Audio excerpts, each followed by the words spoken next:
24 TV-ն շարունակում է աշխատանքը, տաղավարում այսօր իմ հյուրն է ազգային ժողովի պատիվնոմ խմբակցության ղեկավար Հայկ Մամիջանյանը։ Բարև ձեզ, պարոն Մամիջանյան։ Շնորհակալ եմ այսօր կազմելու համար։ Խոսենք Ադրբեջանից հնչող հայտարարություններից, թեև չենք ուզում սկսել հաղորդումը հայտարարություններով, բայց ամեն դեպքում, քանի որ նաև Փաշինյանն է անդրադարձել այս թեմային, կարևոր է ընդգծել, քանի որ Բայրամովը մի քանի թեմայից է խոսել, սահմանադրության մասին է խոսել, թրիփի մասին, բայց հատկանշական է, որ սահմանազատման մասին խոսելիս նա ընդգծել է, որ սահմանազատման գործընթացը կայուն տեմպերով շարունակվում է եւ այն կշարունակվի հյուսիսից հարավ, գործընթացը կիրականացվի եւ կլուծվեն էքսկլավային գյուղերի հարցերը։ Այսօր Նիկոլ Փաշինյանն ասում է դեռևս պայմանավորվածություններ չկան, ասում է, բայց մենք գիտենք, որ խնդիրներ կան, այդ խնդիրները մենք պետք է լուծենք եւ չեն կարող քարտեզը բռնել, մկրատով կիսել, իրենք էլ ջերմուկը բերքաբերը կարող են կտրել, կիսել։ Հիմա ինչ է սպասվում այս գործընթացում։ Ախր իմ մոտ տպավորությունը որ ես դեժավյու եմ ապրում, ես ամեն ինչ 5 տարի ասում եմ նույնն եմ։ Բայց հիմա կարծես թե դեպի առարկայական փուլ է այս ամենը։ Բայրամովը պետք է ասի որ հավատան մարդիկ։ Լավ, եկեք կետարկիտ գնանք։ Կետ համար 1, երբ որ ընդունվում էր պատմության մեջ առաջին անգամ Հայաստանի եւ Ադրբեջանի միջև ստորագրված փաստաթուղթ դեմարկացիայի դելիմիտացիայի սահմանազատման եւ սահմանագծման կանոնակարգը։ Այո, մենք դեմ ենք քվեարկել այդ կանոնակարգին։ Այո, մենք հայտարարություն ենք տարածել այդ կանոնակարգի դեմ մի շարք պատճառներով, այդ թվում նաեւ հետեւյալ։ Եթե բացեք այդ փաստաթուղթը, այնտեղ գրված է, որ մինչև ամբողջական սահմանազատման եւ սահմանագծման գործընթացի ավարտը յուրաքանչյուր փոքր հատվածի կայացած սահմանազատումն ու սահմանագծումը համարվում են վերջնական։ Հիմա թարգմանեմ դա սովորական լեզվի։ Ինչ է կարող անել Ադրբեջանը։ Ադրբեջանը Տավուշի հատվածում ինչպես արեց Գիրանցի հատվածում եւ մի շարք այլ հատվածներում, որոնք իրեն հետաքրքրում են, օրինակ Տիգրանաշենի, կարող է անել սահմանագծում, սահմանազատում եւ հետո ասել վերջ, ես էլ չեմ անում։ Էլ ոչ մի բան չեմ անում։ Եվ այդ դրանք համարվելու են վերջնական, որովհետեւ Նիկոլ Փաշինյանը բանակցել չգիտի, գիտի, բայց իրան դա չի։ Կարող են այդպես ասել, որ էլ չեն անում։ Իհարկե կարող են, դա նոր բացատրեցի ինչի կարող են, որովհետեւ այդ փաստաթղթով նշված է, որ յուրաքանչյուր փոքր հատված համարվում է վերջնական։ Բարձր չեն ասելու էլ չեն քանում, ինչ որ վերջնական բան է, անիմաստ պատճառաբանություն հետաձգենք եւ այլն։ Սա առաջին կետը։ Երկրորդ, այսինքն այլ կերպ ասած, եթե դուք առևտրի եք գնում, որևէ գործարքի եք գնում, կամ չգիտեմ, տուն եք վարձով վերցնում, դուք կհամաձայնվեք պայմանի, որ առաջին եւ 4-րդ ամիսները լինելու են 100,000 դրամ, մնացածը դեռ կտեսնենք։ Չեք համաձայնվի, ասեք եղբայր, էլ արի հասկանանք, կամ միշտ լինելու է 100,000 դրամ, կամ չգիտեմ, ամառվա ամիսներին մի քիչ թանկ, ձմռվա ամիսներին մի քիչ էժան, եւ այլն եւ այլն, չէ, ինչ որ պայման դնելու եք։ 1. Երկրորդ, երբ որ այն ժամանակ ինձ հարցնում են, ինչի դուք դեմ եք սահմանագծման գործընթացին, ես չեմ կարող դեմ լինել սահմանագծման գործընթացին, որովհետեւ այդ գործընթացի վերաբերյալ փաստեր չկան։ Հարց չկա, բերեք ինձ դրեք քարտեզ, ասեք եղբայր Հայաստանը այս հատվածներում կորուստ է ունենալու տարածքային, այս հատվածներում ինչ որ բան շահելու է կամ եւ այլն եւ այլն։ Ես ասում եմ, հա, դե ստրատեգիական տեսանկյունից էս ավելի կարեւորական է, հա ոնց որ թե լավ բան է։ Բայց այդպես չի արվում, չէ՞, հələ որ Հայաստանը միայն դժում է։ Հաջորդ կետը։ Դες բան լսել եք, որ տարբեր հատվածները տարբեր քարտեզների հիման վրա լինի։ Չկա մեկ միասնական քարտեզ։ Չկա, որ գիտես ինչ գնա բաց, չգիտեմ, այսինչ 78 թվականի քարտեզը կամ 75 թվականի քարտեզը, կամ ուր էր մեզ տծպախտ 88 թվականի քարտեզը։ Ունայ, այսպես է լինելու կոնտուրը։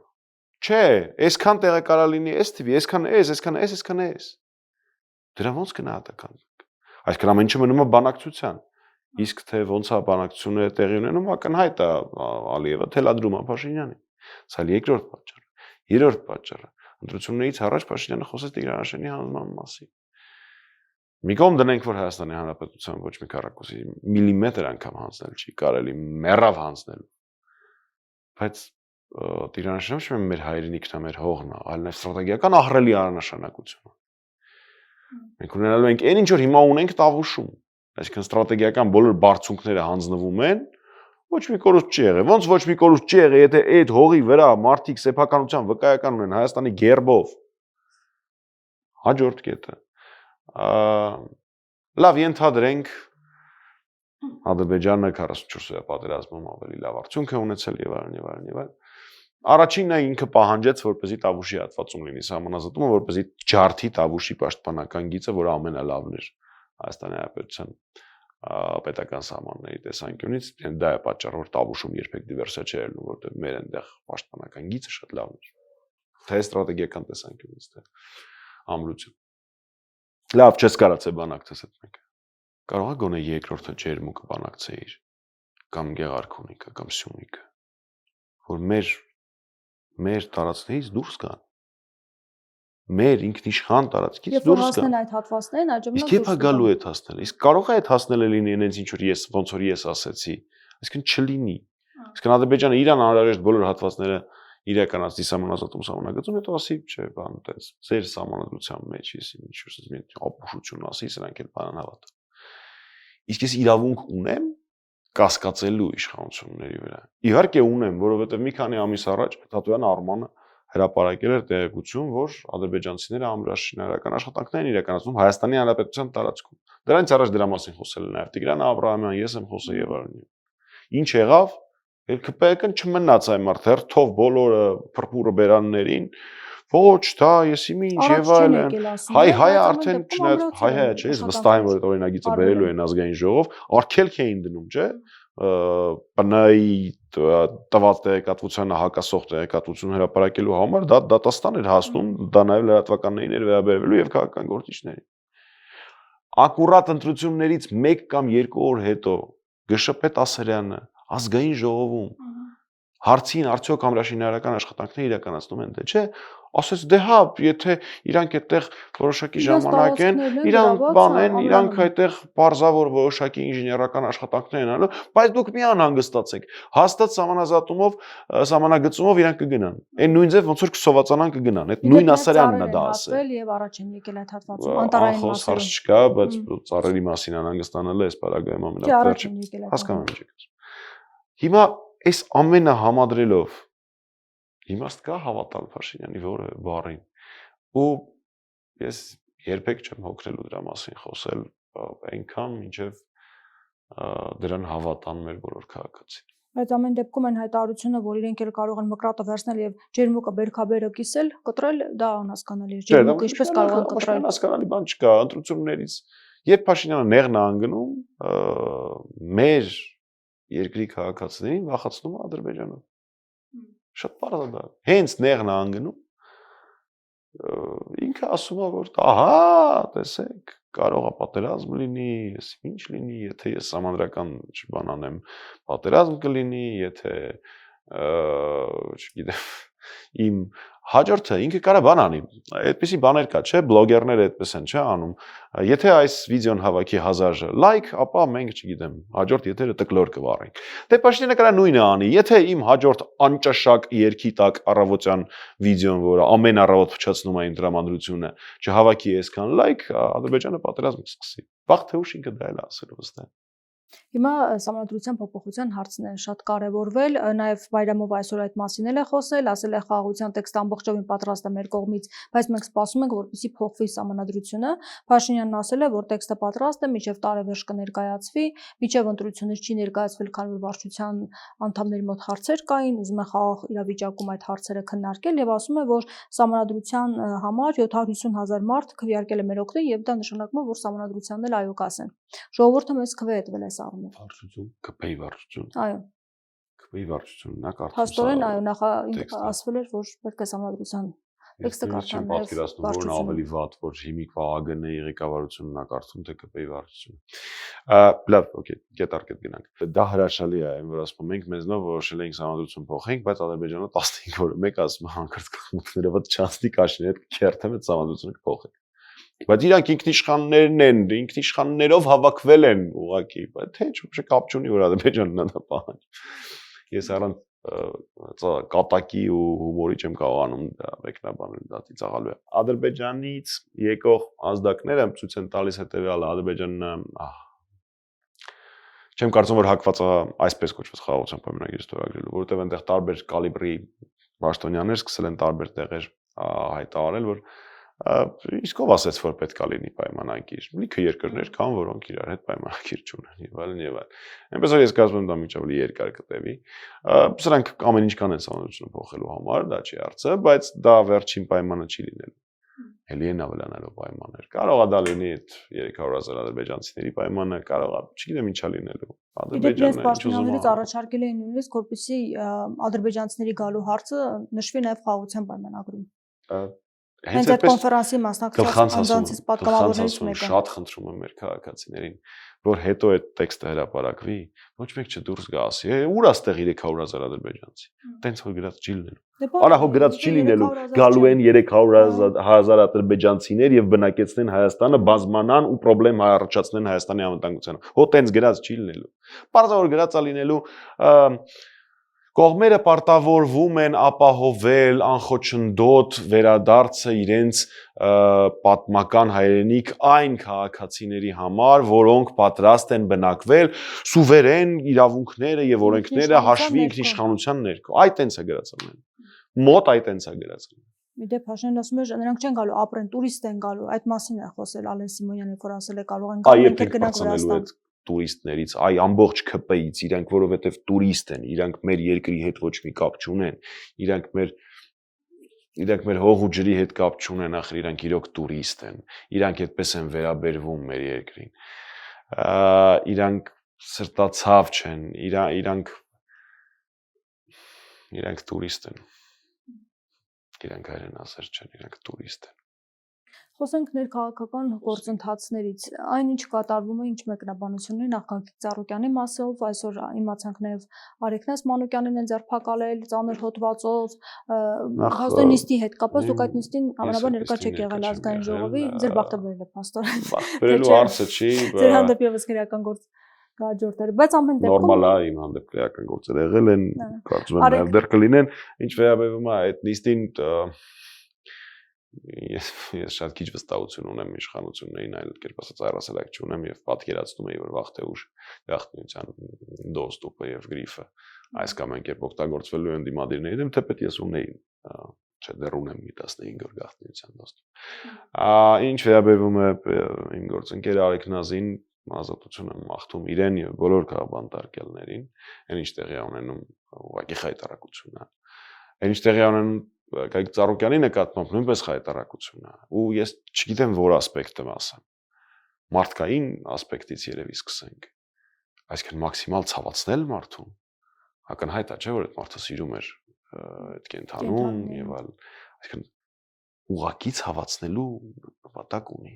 ուղղակի ցավացնելու։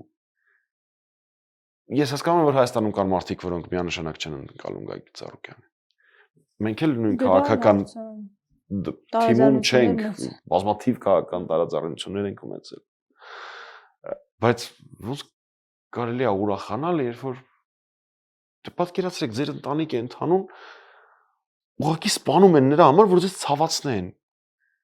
ոնց կարելի է դրան նորմալ վերաբերվել, ես չեմ կարող դա հասկանալ, կամ Իդեպ հիմա ձիու վիճակն է վատ ասում են, կոկորտիլոսի, նրանք մի քանի օր ինչ սնունդ չեն ստացել, պարզավոր խայտարակություն անելու, կամ Ոնց Ծառուկյանը 70 տարեկան մարդ է, հետո ինչ որ հաղթանդամ է։ Ոնց կարելի է որևէ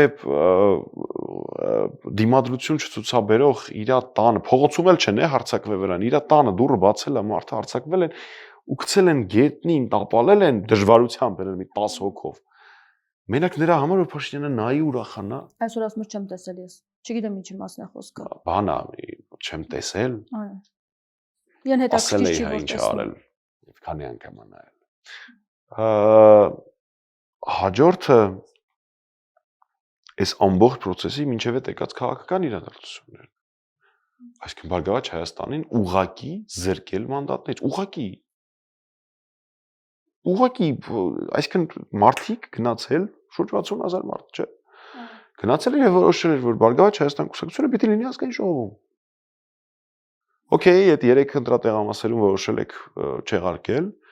օրենքը իմպերատիվ, այդտեղ այո ոչ չկա է։ Ասում եթե դա ազդում է ընտրությունների արդյունքին, հո դուք խելագար չեք, իհարկե ազդում է, մի ֆրակցիա լինում է կամ չի լինում, դրանից ավելի ինչ ազդեցություն պետք է լինի։ Ապա դու պարտավոր ես Կամ այդ 3 տեղը նորից ընտրություն անես, կամ ամբողջ երկրում գնաս մեր ընտրություն, կրկնակի ընտրության նոր ընտրությունների։ Ուղղակի որոշում են ասում են, չէ, դες չենք անելու։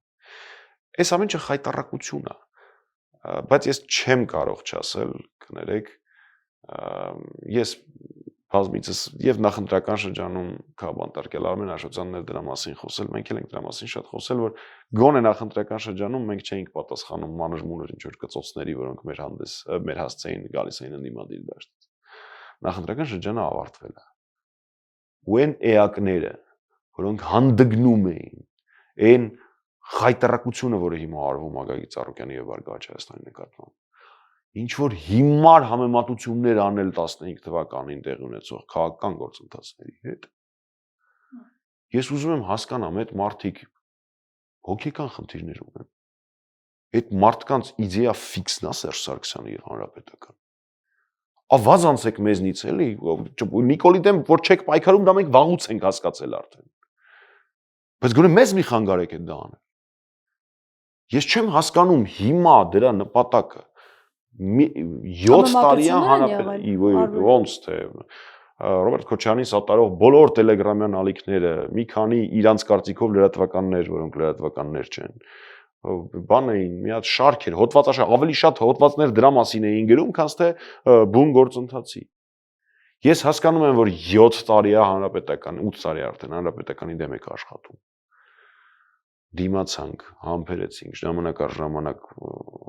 պատասխանում էինք, մի քանի ամսով խելոքանում էինք։ Մի տարի առաջ մենք նախաձեռնեցինք իմպիչմենտի գործընթաց։ Էլ մարդ չմնաց։ Հանրապետականը պատրաստում է սա ընտրությունների համար, իրանց PR-ն է եւ այլն եւ այլն։ Մենք ընտրություններին չմասնակցեցինք։ Ուզում եմ տեսնեմ այդ անպատասխանատու խոսույթի համար երբ է մարդիկ սկսելու արժանվույնը ստանալ։ Ինչպես հեռու չէ այդ ժամանակը։ Մենք հիմա համեմատաբար ավելի շատ ժամանակ ենք ունենալու, ես պրոտոկոլային աշխատանք, պրոտոկոլային զբաղմունքներ ավելի քիչ եմ ունենալու ու կսկսեմ մարդկանց մասին ճշմարտությունը ասել, այն ինչ որ զուտ ժամանակի սովության պատճառով չէի հասցնում առաջ։ Այնպես որ չարները դյուղեք։ Վերադառնալով Ծառուկյանին եւ Փաշինյանի գործողություններին, ասում եմ, ես վաղուց էի հրահանգ տվել, որ պետք է ասֆալտին փռելով հեռացնեմ, մոտավորապես այսպես ձերբակալեն, բայց հիմա են անում։ Ինչի կապը լավ չի բռնում։ Իրա ու Իրան ենթականների կապը լավ չի բռնում։ Դե փաստորեն։ Չէ, դու ախր չափսաման պետք է լինի, էլի մարազմի։ Ասում եմ, ես վաղուց էի հանձնարարական, վետը նոր են անում։ Հանրադար են մարդկանց, ովքեր քո հանձնարարականները մի քանի ամիս ուշ են անում։ Հանրադար այդ մարդկանց։ Դու ես պետք է դու վարչապետ ես ու քո հանձնարարականները ուշացումով են անում։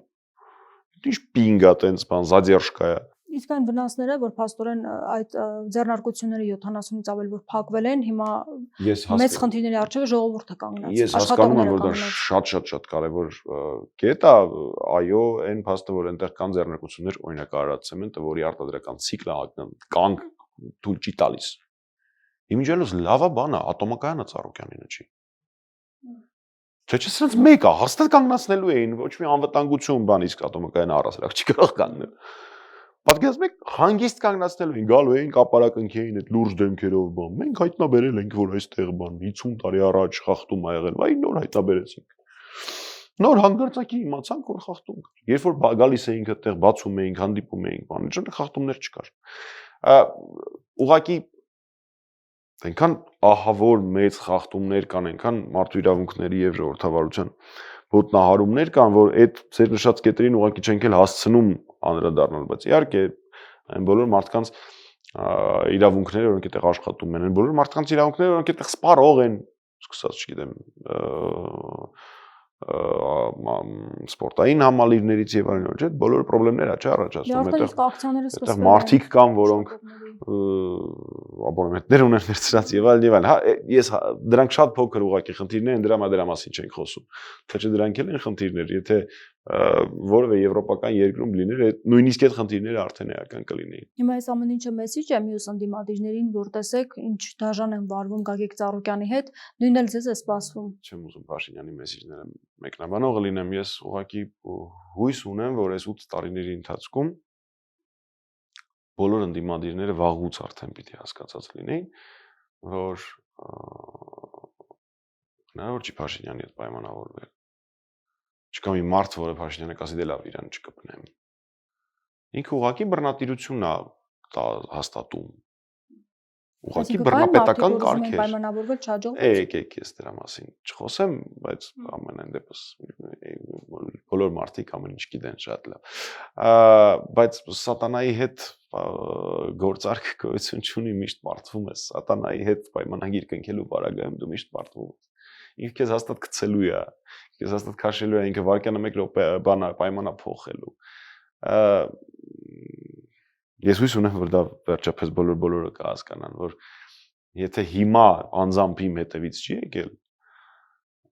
դա չի նշանակում, որ վաղը չի գալու։ Ուղղակի երբ որ վաղը գա իմ հետևից, եթե հիմա ես կանգնեմ այն մարդկանց կողքին, ովքեր ինչպես եւ կանգնել ենք այս պահին խնդրի առաջ, այն ժամանակ մենք ենք ու իրանք։ Բայց եթե ես հիմա հանգիստ տեղս նստեմ իրանց ձերբակալեն, մաքսորեն եւ այլն, երբ որ գա ինձ հասնի, այլ տարբերակ էլ չի լինելու, որ այս մարդիկ իմ կողք կանգնեն, դրանք նստած են լինելու։ Շատ պարզ ճշմարտություն է, ես զարմանում եմ, որ դա բոլորը չեն հասկանում։ Անոնսել է, որ ընդդիմադիր դաշտը լեգիտիմ չի եւ ինքը պետք է գործողություններ անի այս առումով, բայց ինքը հարցը ոչ թե 3 լիդերներին է վերաբերում, այլ շատերին։ Ինչ հասկանում չեմ, ինքը ով է որ լեգիտիմություն որոշի։ Ինքը ընդհանրապես այն քանակությամբ ձայն ստացած մարդը, թե ոնց է ստացել, ինչ խախտումներով եւ այլն, դա առանձին պատմություն։ Ինքը ընդհանրապես այն քանակությամբ ձայն ստացած մարդը։ Դիմացը ուրիշ քանակությամբ ձայն ստացած։ 700,000-ից ավել ձայն։ Դա նշանակում է, որ եթե ինչ որ մեկին ձայն են տալիս մեծամասնություն, ինքը նորից եմ ասում վերանանք խախտումներից։ Ինքը իրավունք ունի վճռել ամեն ինչ, ինքը օրենքից վեր է դասվում։ Այդպիսի բան չկա։ Ազգային ժողովի պատգամավորը առաջնային մանդատի կրող է։ Յուրաքանչյուր, մեր գումարման պարագայում, այնտեղ նստած յուրաքանչյուր մարդ դա 10,000 քաղաքացի էր։ Ես իմ գործընկերներով այնտեղ նստած ենք, դա որոշել էր 10,000 մարդ։ Եվ որևէ գործողություն մեր նկատմամբ նշանակում անարգել է 10,000 մարդու։ Այնտեղ հաջորդ բան էլ կա, սերիա էլ կա, չգիտեմ դուք դրա մասին հարց նախատեսել եք թե չէ, բայց դատական համակարգը պիտի օրգանական կապ ունենա ժողովրդի հետ։ Հեղափոխությունը պետք է մտի դատական համակարգ։ Ես կրթությամբ քաղաքագետ եմ։ Ես երաշխավորում եմ, որ քաղաքագիտական տեսանկյունից դա ապուշություն է։ Մարազմ, հիմարություն, շարքային դեբիլություն։ Իրավական տեսանկյունից դա ավելի խոր է հիմարություն։ Շատ ավելի խոր։ Հիմա ինչ գիտության ժանրից է, ինչ գիտության ոլորտից է այդ նախադասությունը։ Մի դեպք եղել է համաշխարհային պատմության մեջ, երբ արդարադատությունը կապ ունեցել ժողովրդի հետ, նկարագրված Աստվածաշնչի մեջ։ Երբ որ առաջարկել են ամբոխին ընտրել թե ում ներել Հիսուսին թե Բարաբային, ամբոխը ընտրել է Բարաբային։ Եվ ես ամբոխին չեմ մեղադրում, այդ առանձին պատմություն է, մեծ հաշվով միշտ էլ այդպես ալնելու պրոբլեմ չկա, բայց հա այդ ժամանակ արդարադատությունը օրգանական կապ ունեցել ժողովրդի հետ։ Դիմա նույնն է, ելի ուզում անեմ, որ հրապարակում որոշեն, ում կախաղան հանեն, ում հետ ոնց վարվեն։ Մի օր էլ իր մասին եմ դից որոշում կայացնելու։ Իզուր է ինքը դից բանանում, որովհետև ըստ սոցիոլոգիական հարցումների Հայաստանում ամեն երրորդ քաղաքացին իրեն դավաճան է համարում։ Բավարար օրից մի օր այդ օրգանական կապը թարս բուսնի, թարս ֆռա, հանգարց եթե ամեն երրորդ քաղաքացին պահանջի, որ Փաշինյանի հետ վարվեն այնպես, ինչպես վարվում են դավաճանների հետ։ Այդ ժամանակ ինչ անելու։ Հիմա դուք ինչ եք կարծում, այս լարված իրավիճակը ավելի զարգացում է ապրելու եւ ինչով է պայմանավորված։ Եթե Փաշինյանը ընտրվել է, իսկ ընտրվել է բնականաբար, ինչ է փոխում այս իրավիճակը, այսինքն այս ճնշումներով ինչ է ուզում հասնել։ Չգիտեմ, ես իր մտածողության մեջ մտնելու ցանկություն որևէ չունեմ։ Գիտեմ, որ մեր համար դա ոչ մի բան չի փոխում։ Ոնց պայքարել ենք, այդպես պիտի շարունակենք պայքարել։ Ուժերի ներածի չափով դրանից մի քիչ ավել։ Մեր թիմի համար որևէ բան չի փոխվում։ Բռնաճնշումներ անելու է, այո։ Մարդկանց բռնելու է, այո։ Փորձելու է ունը զրկել, այո։ Այնպես անելու է, որ Հայաստանում էլ մի դրամ փող ոչ մեկ չուզենա ներդնի, այո։ Հասկանում եք, երբ որ այն երկրում ներդրողը մտածում է Հայաստանում փող դնի, Ինքը չի դնում է խորանում, որ բան, գիտեք ինչ, Գագիկ Ծառուկյանը էս եւ այլն, ինքը նայում է։ Խոշոր գործարար, ահռելի ներդրումներ, Սամվել Կարապետյան, Գագիկ Ծառուկյան, երկուսն էլ անազատության մեջ են։ Մեկը տևական ժամանակ եղել է խցում, հիմա տնային կալանքով է, մյուսը հիմա բանտախցում է։ Ինքը չի խորանալու, է սպասի, հələ տեսնենք ինչ ա եղել ոնց։ Ինքը ասել է, չէ, սպասի, այս երկիրը իմ ֆինանսների համար անվտանգ չի։ Շատ դիտես կարող մի օր քնի զարտի որոշի ինձ ունե զրկել։ Եվ ավելին ասեմ, ինձ բացարձակ չի հետաքրքրում միջազգային արբիտրաժների որոշումները։ Դրանց մի մասը լինելու է արդարացի, մի մասը լինելու է ոչ արդարացի։ Բայց մարդիկ խոշոր կապիտալը միշտ խուսափում է այն երկրներից, որտեղ այսպիսի բաներ են տեղի ունենում։ Ահա թե ինչ է անում Փաշինյանը, ահա թե ինչի է բերելու իր քաղաքականությունը։ Ես չեմ ընկալում, ես եկել էի դրա մասին խոսում մի ուրիշ տեղ։ Հա, իհարկե շատ բան է, սիրուն թվեր է նկարում, բան, 7% աճ, 10% աճ, բան, այս կողմ, այն կողմ։ Նախ այդ ամեն ինչի մեջ հանրապետականը փայ ունի, որովհետև մենք ենք որոշել ԵԱՏՄ մտնել։ Ու իր նման հրաշքներ այն ժամանակ ես ինչ-որ հիմարություններ էին խոսում, մի գիշերվա մեջ որոշում, ես ինչ եւ այլն։ Մտածում եք այդ որոշումը նպատակները, որը մի գիշերվա մեջ չէր իհարկե։ Եվ երկրորդ կետը լավ այդ բոլոր վիճվարության տված թվերը շատ կայֆ է, այն ոնց է դրան Պապոյան Գևորգը օրը մի հատ ինչ որ հանճարեղ բան անում, մի հատ պրոբկայի մեջ անգնում ասում որ տեսական աճա ամեն ծիրանը մի հատիկ արտահանած հատար-հատ հաշվում է։ Լավ, օքեյ, բայց խանութ գնում են, չէ՞ մարդիկ։ Քները տեսնում են, չէ՞։ Ես շատ քիչ երկրներ գիտեմ, որոնք այնքան թանկ են, ինչքան Երևանը, ինչքան Հայաստանը։ Լուրջ եմ ասում։ Իսկ ես գործի բերումով բավական երկրներում եմ լինում։ Բավական թանկ է Հայաստանը։ Ամեն ինչն է Հայաստանում։ Դրա պատասխանը ո՞րն է։ Okay, կային մարդիկ, որոնք երևի հիմա էլ ասում են ինչ ուզում ալնի, թող թուրքը գա, չգիտեմ, եւ այլն, բան մենակ թե նախկինները չկան։ Չենք գալի։ Չգիտեմ, ես երբեք նախկին դառը, բայց լավ։ Չենք չոց նախկին եմ գառնում մի 10 օր։ Okay, չենք գալի, բայց դրանից հացի արժեքը էժանանում է, մսի արժեքը էժանանում է, թե վարդերն է ստացվում արտահանել։ Շատ կայֆ է։ Լավ է, հիմա բոլորն իրար վարդեր են նվիրում։ Հա, լավ, okay, հրաշալի է, թե թող նվիրեն, ես անverջ կսպասեմ, թե երբ ենք այդ վարդերը ձեռքը հեռանալու։ Այդ տրամաբանությամբ երկար գոյատևել հնարավոր չի։ Հասկանում եք, վեր կանալ ասել, ես խոսել եմ Հոլանդիայի վարչապետի հետ, որպեսզի Հայաստանի համար բացվեն աշխարհի ամենամեծ ծաղկի շուկայի Հոլանդիայի շուկայի դռները, ճիշտ է, այո, Հոլանդիայի ծաղկի շուկան աշխարհում ամենամեծն է, դա ճիշտ է։ Նույնիսկ կա ճիշտ է, որ հեռախոսով խոսել է վարչապետի հետ։ Բայց դա մարազմա, հասկանում եք, մենք ընդեղից ենք վերցնում տնկի, սերմ, չգիտեմ ոնց է վարդը կուլտիվացվում, բերում ենք Հայաստան, Հայաստանում աճացնում ենք,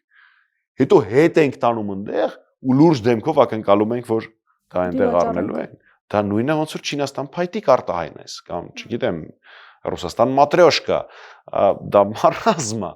ոնց կարելի է դրան հավատալ կամ եթե Ֆոն դեր Լայենն ասում է 450 միլիոնանոց շուկան բացել ենք ձեր առաջ։ Բացել են հոյակապ է, բայց դեռ որ միայն Տիկին Մարտակոսի համար։ Եվ դա շատ լավ որ Տիկին Մարտակոսը ուտում է ծիրան է, ծիրանից ջեմ ասարկում, անուշ լինի, հարց չկա։ Բայց այնտեղ կան ֆիտոսանիտարական խնդիրներ, այնտեղ կան տեղափոխման խնդիրներ։ Էլ ես չեմ ասում, թե երբ որ ինքը դառնում էր ԵՄ անդամ, ո՞նց էր դառնում, մենք ԵՄ-ի հետ սահման չունենք։ Դրա համար այդ անտերը տենց կրակելով չի, էլի, ԵՄ-ի շուկան գյուղատնտեսական մթերքների ունի ահռելի քանակությամբ մատակարարներ։ Որոնցից մեկը Թուրքիան է, որ գյուղատնտեսությունը խայտառակ զարգացած է, որի հետ մրցելը շատ դժվար է լինել։ Դեպի ԵՄ-ից ասում են ձեզ օգնել ենք նաև հարևանների հետ առևտրի հարցում, բայց մենք ինչ են կարողանալու վաճառել Թուրքիային, Ադրբեջանին, մենք վաճառելու ինչ որ բան։ Թուրքիային գյուղատնտեսական ապրանք ենք վաճառելու։ Ժամանակ առ ժամանակ մեր քաղաքացիները ախր դա պիտի ֆիքսած լինեն մեր գյուղատնտեսական շուկայում նույնիսկ հայտնվում էր թուրքական ապրանք գյուղատնտեսական լոլիկ այլ ապրանքատեսակներ որոնք Հայաստանում վաճառվում էին իբր Հայաստանում աճեցված իսկ հայկականը գնում էր արտերկիր որովհետև այդպես ավելի թանկ էր որովհետև այդպես ավելի շատ էին փող աշխատում գյուղացիները Հիմա ինչ ենք անում, այսինքն ամբողջ աշխարհին չառնված ամբողջ Եվրոպային գյուղմթերքներ մատակարարող Թուրքիայում վաճառելու են գյուղմթերքներ Հայաստանի, ախր չէ, ախր հաջորդ կետն էլ գոյություն ունի, երբ որ դու բանակցում ես եվրոպական մեծ ցանցերի հետ, քեզանից ուզում են ծավալ, նույնիսկ եթե ինչ-որ պահի դու գին, որակ տեսանկյունից մրցունակ դարձար, քեզանից ծավալ են ուզելու են անխափան ծավալ ու այդ ծավալը չի բավարարելու ամբողջ Հայաստանը չես կարող դու մի կուլտուրա ցանես ու ասես всё այս ամեն ինչը տանում եմ Եվրոպա դա հոյակապ է որ մի գործարար տղա որին հալալ է ապրե ինքը կարողացել է իր գյուղմթերքները արտահանել Սինգապուր եւ այլ երկրներ շատ լավ արե կեցե Աստված տա 10 այդքան կարողանա արտահանել բայց պետք չի այդ տղու քրտինքը ներկայացնել որպես Գևորգ Պապոյանի հաջողություն դա ճիշտ չի այդտեղ Գևորգ Պապոյանը անելիք չունի այդտեղ Նիկոլ Փաշինյանը անելիք չունի ու այդ տղան ստիպված էր դրա մասին գրել Facebook-ում բայց դա արդեն ոչ մեկին չի հետաքրքրում որովհետեւ այն առաջի պոստը տարածվել է բոլոր հնարավոր եւ անհնար պերֆեկտ TV-ներով ու մարդիկ տեսել են ասել են դե տեսնում ես ինչ լավ է Ռուսաստան մեր ծնեբեկը չի գնում կգնա Սինգապուր բայց ամեն դեպքում Ռուսաստանն էլ գնաց Փաշինյանը եւ Փաստորեն Միշուստինի հետ խոսեց նա էլ ասաց որ պատրաստ է նոր կառավարության հետ աշխատել այսինքն հարաբերությունները կարգավորելու ճանապարհ կա եւ այսօր էլ Փաշինյանն ասաց որ պայմանավորվածություններ են ձեռք բերվել որոնց մասին դեռևս չի խոսում Անճար բանը մեկ էլ Ալեն Սիմոնյանն էր չէ՞ այդպես պատերազմի ժամանակ ասում լավ նորություն ունեմ չեմ ասում վերջում տեսանք ինչ է խնդրում եմ հստակ գիտակցել Ռուսաստանի կառավարման բուրգը համակարգը իմ խորին հարգանքով Ռուսաստանի կառավարության ղեկավար Միշուստինի նկատմամբ բայց իր պաշտոնը շատ ավելի շատ պետական կառավարման քան պետական քաղաքականության որոշման առնչվող պաշտոնը երևի օգտագործեմ մենեջեր բառը բայց բառից լավ իմաստով հա այսինքն այդպեսին է բաժանումը դերաբաշխումը նորմալ հələ որ ոնց որ թե ես շնորհավորանք չեմ կարդացել եւ հանդիպում էլ չի Պաստորեն Պուտինի հետ Փաշինյանը ընտրությունից հետո կհանդիպենք միջև այդ ասում կգնամ կխոսամ սա հարցերը կլուծեմ կարող է ինքը հետը 2 կիլո պոմիդոր ու ծիրանա տարել երևի ինքը արտահանում դա նկատի ուներ չգիտեմ այդ գլխարկով կարող է բանա արել վաճառել այն ինչ-որ միտեղ եկած իր որում չգիտեմ բայց փաստանում է փաստ վարդերը եւ ծաղկի շուկան խայտարակ վիճակում ամարտիկ վարկերի տական նորմալ վնասներ են ունենում նույնը վերաբերում է գյուղմթերքների շուկային եւ ամենաահավորը հետեւյալն է ինչ որ ես հիմա ասում եմ շատ մասնագիտական դաշտ չմտնեմ բայց ամեն դեպքում փորձեմ բարձ բացատրեմ գյուղատնտեսական կուլտուրաները լինում են տարբեր տեսակների կան այնպիսիք որոնք մի տարվա կյանք ունեն ու կան այնպիսիք որոնք ամեն տարի են եւ եթե դու այս տարի խնդիր ունենաս հաջորդ տարի ավելի մեծ խնդիր ես ունենալ ես չեմ ասում որ ինչպես եւ բոլոր Հայաստանի Հանրապետությունում ունեն մեծ վարկեր որոնք պետք է սպասարկել առնվազն եթե չեմ ասում վերադարձնել Դե ամեն դեպքում բայց մենք չտեսանք այդ լարված վիճակը գործարարների ակցիաներ, այսինքն ինչ որ առումով հիմա կարողանում են զսպել։ Իրենց հաջողվում է դա դեռևս։ Չեմ դառնալու այն քաղաքական գործիչը, որ ասելու է, իսկ ինչի այսինչ բանը չեն անում։ Ես չեմ պատրաստվում իմ այս կամ այն նպատակին չհասնելու մեղավորությունը փորձեմ դնել գյուղացու, քաղաքացու, դիվիդենտներ հավաքել, գործարարի կամ որևէ մեկի վրա ես դա երբեք չեմ անել։ Եվ խոսեցիք պայքարի մասին, Սամվել Կարապետյանն էր ասել, որ պետք է ճակատ կազմվի, ովքեր մտահոգ են, մեկ ճակատով պայքարենք նորից, ժամկետների մասին չի խոսում, ասում է ծրագիրն արդեն կա, նաև փաստորեն համաձայնություն տվել են ուժերը մասնակցելու, բայց չի կայանում, ինչ որ պայմանավորված եւ արդյոք ընտրություններից հետո հնարավոր է այսքան արագ նորից մարդկանց հանել դուրս, պայքար ծավալել, թե ասում եմ մեկ օր եւ վերջնական պետք է լինի։ Պայքարի ձևերը շատ են, սկսած սա էլ է պայքարի ձև, վերջացած ձեր նշած փողոցային պայքարով։ Իմ եւ իմ գործընկերների հանրապետական կուսակցության կարծիքով Փաշինյանը առանց փողոցային պայքարի չի գնալու։ ուղղակի ես ծամամա, չի գնալու։ Ինչ վերաբերում է պարոն Կարապետյանի նախաձեռնության ժամանակացույցին, պիտի պատասխանի պարոն Կարապետյանը, ես չեմ կարող դրա մեզ վերաբերալ մեկնաբանություններ անել։ Բայց այդ մեկ ճակատագա կազմում կարծում եք, այդ համախմբում անդիմադիր ուժերի կլինի։ Դե եկեք ես տենց կանխատեսումներ չանեմ, այս 8 տարիների ընթացքում չի եղել գոնե մեկ իրական անդիմադիր գործընթաց, որին հանրապետականը չի մասնակցել եւ չի եղել ամենավտանգավոր վայրում։ Ես մասնակցել եմ այնպիսի ժողովների, երբ իմ դիմաց նստած է եղել մարդ, որ Սերժ Սարգսյանի մահափորձ էր կազմակերպում։ Դուք պատկերացնում եք իմ համար դա ինչ է նշանակում, թե քաղաքական տեսանկյունից, թե անձնական։ Բագրատ Սեփազանի Այո, Սեփազան պայքարի շրջանակում, երբ որ չեմ հիշում անունն ազգանունը, ոչ քաղաքական ուժի անունն եմ հիշում, իմ անազատության մեջ է դա նստած է, բայց ամենայն դեպս ինքը նախագահի Սարգսյանի դեմ Սեփազանի դեպքում եղավ այդ համախմբումը։ Հաջողվեց նրան, Ես ուզում եմ բացատրեմ, որ այն քաղաքական ուժը, որը ես եմ ներկայացնում, երբեք նույնիսկ այդ դեպքերում, երբ որ իմ դիմաց նստած է եղել Սերժ Սարգսյանի մահափորձի կազմակերպող, բառից բուն իմաստով իմ դիմաց է նստած եղել։ Ոնց էր անունը այդ տղայի։ Մենք չենք ջարդել այդ համախմբումը։ Բնականաբար ցանկացած իրական անդիմադիր գործընթացի ժամանակ հանրապետականը կլինի ամենավտանգավոր վայրում։ Գիտեք, ընտրությունից գիշերը ընտրության պահը բաց թողնվեց, մարդիկ բոլորը պատրաստված էին, ձեզ, թե ձեր գործընկերներին բազմիցս պատասխանել եմ։ Ես երբ խնդիր եմ տեսնում իմ որևէ անդիմադիր գործընկերոջ գործողության, որոշման, ասացի մեջ, ես հեռախոսը վերցնում եմ, զանգում եմ իրեն կարծիքը ասում եմ, ես կարիք չունեմ տեսախցիկի միջոցով իմ գործընկերներին խորհուրդներ տալ, դրա վրա մի երկու լայք ավել, մի երկու դիվիդենդ ավել հավաքել, դա իմ համար զզվելի է եւ անհասկանալի։ Ես չասեցի նման բան, ես ասացի, որ ես չեմ մեկնաբանում նման օրինակ գործընթացները, կարելի է էականը արդյոք ուշանալուց նաեւ ժողովրդի հաստատությունը չի ավելանում։ Ավելի էական է նայել ապագային եւ հասկանալ, թե հետագայում ինչ ունենք անելու, քան թե եթերում վերլուծել, թե նախկինում ինչն է, այդքան էլ հաջող կամ ոչ այդքան հաջող անել, եթե այդից վերլուծելու ունեմ, ես այս 8 տարվա ընթացքում այնքան վերլուծելու նյութ եմ հավաքել։ Մի քանի եթերի կերիքի, եկեք այդ դաշտ չմա։ Եվ իդեպ օգոստոսի 3-ից հետո այլևս պատգամավոր չեք, ինչով եք զբաղվելու։ Ինձ թվում է որևէ զբաղվում։ Կմնա քաղաքականության մեջ, բայց քաղաքականության մեջ կարծում եմ կմնամ, որովհետև քաղաքականությունը վաղուց արդեն իմ ու իմ գործընկերների համար ոչ թե ուղղակի քաղաքականությունն է որպես զբաղմունք, այլ պայքար։ Ու ինձ հիմա հարցնել կմնաք քաղաքականության մեջ, թե չէ նույնը ոնց որ հարցնեք։ Ուզենալու եք հայրենիք ունենալ, թե չէ, իհարկե ուզենալու եմ, թե ինչ ֆորմատով, ինչ ձևով, գործընթացներում կտեսնեք ձեզ։ Ինչ դրսևորումներով ցույց կտա ժամանակը, չեմ կարծում, որ անգործ մնա։ Շնորհակալ եմ ձեզ համար։ Զրուցում էի ազգային ժողովի պատիվ ունեմ խմբակցության ղեկավար Հայկ Մամիջանյանի հետ։ Շարունակեք մեզ հետևել, կհանդիպենք։